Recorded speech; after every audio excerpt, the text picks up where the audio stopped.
Central Committee of the Communist Party of the Soviet Union and the Presidium of the Supreme Soviet of the USSR has determined that justice be carried out on behalf of the people in accordance with the general goal of our party, as determined by its 20th, 21st, and 22nd Congresses, which is a Leninist goal. It was, is, and will be the only immutable goal in the Soviet state.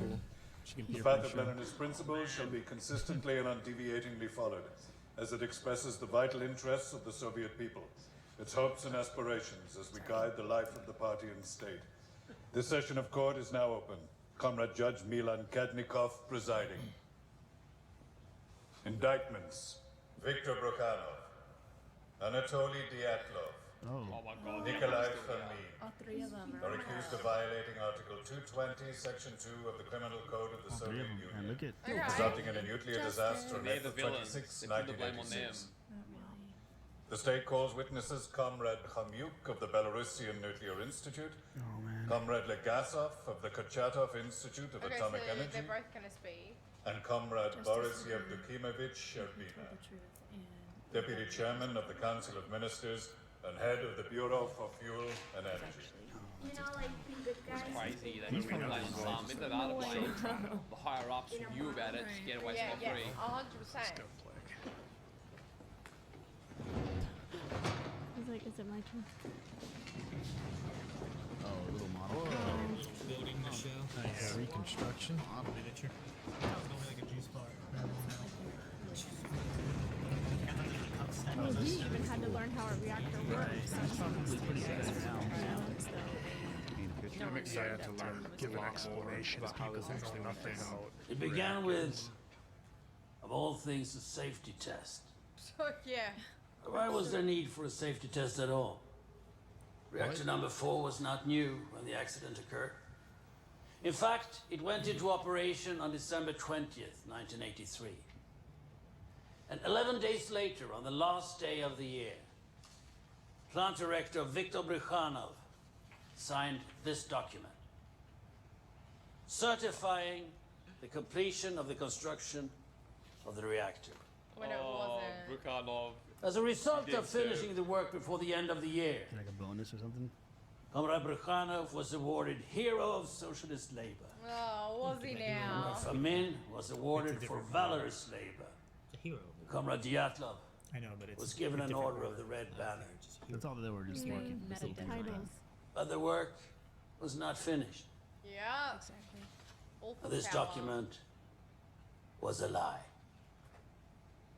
In order to sign this certificate, all safety tests had to have been successfully completed, and yet one remained. Look at the Outlaw's face, man. He's miserable. A nuclear reactor generates heat in the core here. A series of pumps here and here send a constant flow of cooling water through the core. The core's heat turns the water to steam, and the steam spins the turbine here, and the result is electricity. But what if a power plant has no power? What if the power feeding the plant itself is disrupted? A blackout, equipment failure, or an attack by a foreign enemy? Then what If happens? there's no hey? power, the pumps cannot move water through the core, and without water the core overheats, the fuel melts down, in short, a nuclear disaster. The solution: 3 diesel fuel backup generators here. So, problem solved? No. Brukhanov knew that the problem was not solved at all.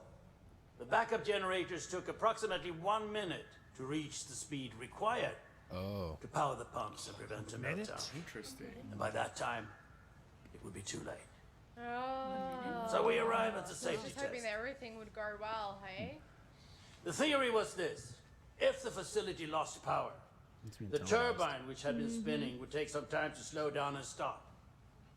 What if you could take the electricity it was still generating and transfer it to the pumps? What if the dying turbine could keep the pumps working long enough to bridge the 60-second gap until the generators came on? This is what went wrong before the button was pressed. Yeah. Any questions? This is the That would effect. be a good time to die. Finding out all this. Continue. Sorry, I'm not talking about Test this theory. Chernobyl created. The reactor is placed in a reduced power mode, 700 megawatts, to simulate a blackout condition. Then the turbines are turned off, and as they slowly spin down, their electrical output is measured to see if it's enough to power the pumps. The science is strong, but a test is only as good as the men carrying it out. Oh, shut the The first time they tried, they failed. The second time they tried, they failed. The third time they tried, they failed. The fourth time they tried was April 26, 1986. 4 times? It was 3